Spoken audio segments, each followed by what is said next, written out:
to look for. So in terms of increasing appeasement, a dog will use certain behaviours to help increase appeasement through their body language. Now, I'm referencing Stephanie Hedges' book, Practical Canine Behaviour here. So things such as turning their head away, leaning or curving away, tucking their tail underneath their body, avoiding eye contact and ears back.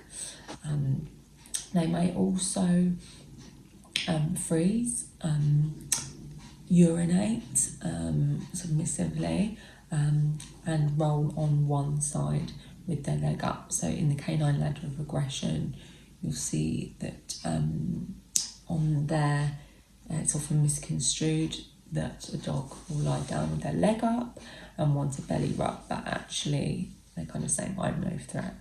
They may sit down, lay down, scratch or sniff the ground. Sniffing the ground is a displacement activity, which dogs use to help avoid conflict. So you might notice them sniffing the ground, and obviously this is a polite cut-off signal compared to kind of barking, growling, or doing another behaviour towards another dog. They might lick their nose very quickly or their lip very quickly. They might puff out their cheeks, yawn, lift their paw up as if they're unsure, slow blink or show the whites of their eyes as if it's a half moon eye or whale eye. Increasing threat, they might have tense body and their body weight might be forward compared to body weight being back in the case of increasing appeasement. They might stare or snarl and have a rigid tail, tail kind of going quite quickly like that. Deep prolonged growl, lunge, snap. Obviously they're all increasing threat behaviour.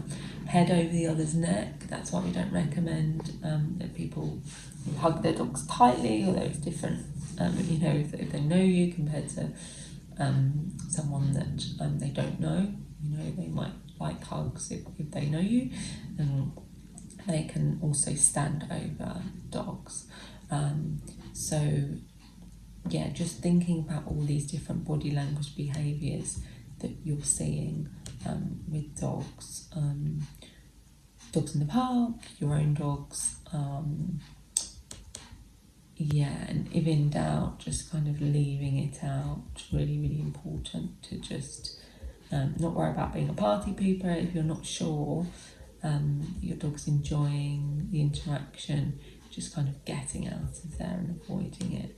Really, really sensible, because otherwise sometimes things can change into something else. So I had some more questions about avoiding resource guarding and possessiveness in puppies, because obviously in dog law, possession is 9/10 of the law, so it's important that we are using prevention when we can. So swapping, really, really great idea. Exchanging toys for treats, and teaching the drop cue. Sorry, I've got a bit of a sniffle there. Teaching the drop cue, really, really key. That will be in different tasks in the academy. You can teach that. Having eagle-eyed awareness when out on a walk with a puppy, ensure that you keep an eye out for rubbish and have bags handy, so you can try and keep it out of their reach. Obviously puppies explore the world with their mouths, and people leave a lot of rubbish around, sadly. Holding your dog's chew or their carrot when they're at a young age can be helpful, so they are learning that hands going near items they value isn't something to worry about. We're not always going to be taking away from them.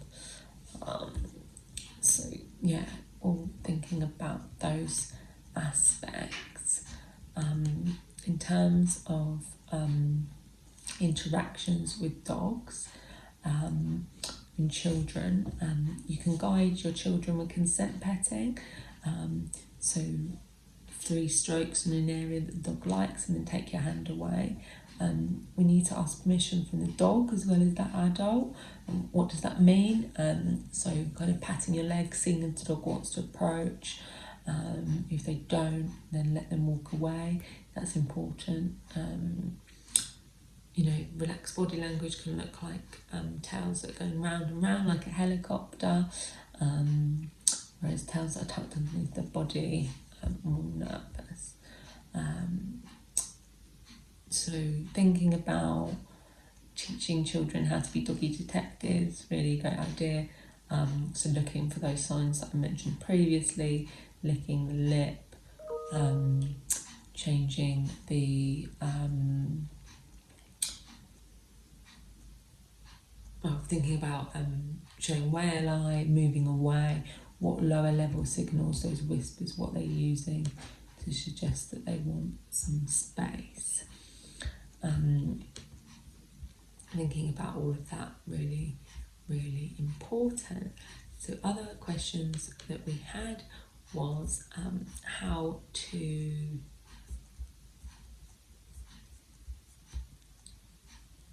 teach some fun games on walks. So Get It can be a good game to play on a walk. So you can present a treat near your dog's nose and then throw it to the ground that's a little bit away from them. And start to say the word get it when your dog moves towards the treat. And then you just repeat steps 1 and 2. So they're searching and they're seeking out treats. That's a really good idea. Scent work can also be really powerful, just simple scent work, so just hiding treats around the house. Obviously remember where you put them. That can be a really nice way of getting children involved in interacting with other dogs. And yeah, showing them that they love them without doing things that the dog might not love, i.e., definitely not sitting on them, riding on them, pulling their tail, and things like that, because that's, even if the dog's tolerating it, doesn't mean that it's enjoying it. We want, obviously, our dog's lives to be as happy as possible. That's really important.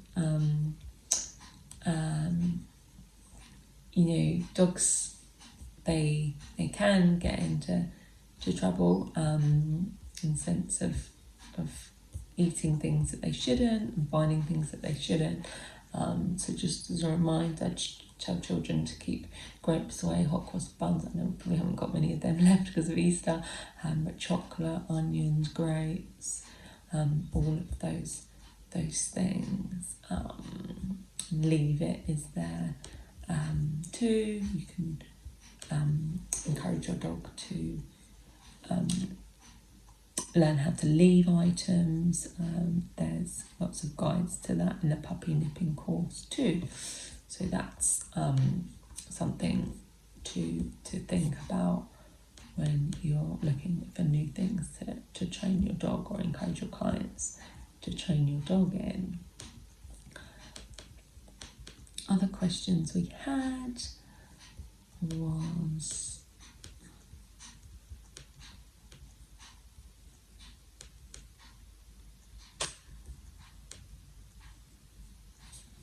we had a question about redirected aggression.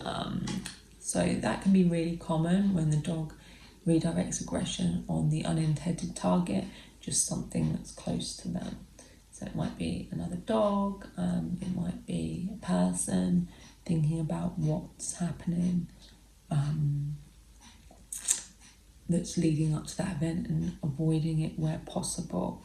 But having things ready to hand if you needed to have it, such as a blanket or water to try and throw in the dog's face, near their nose, if something was happening in terms of a dog fight. Obviously prevention is better than cure, but in the case of a dog fight, kind of carrying water, carrying a blanket, pushing into the bite rather than pulling away. Can all be helpful indoors, kind of a 3-legged chair to get in between the dogs, really sensible. I'm here every few weeks, so as always, please send in your questions and take care. Bye.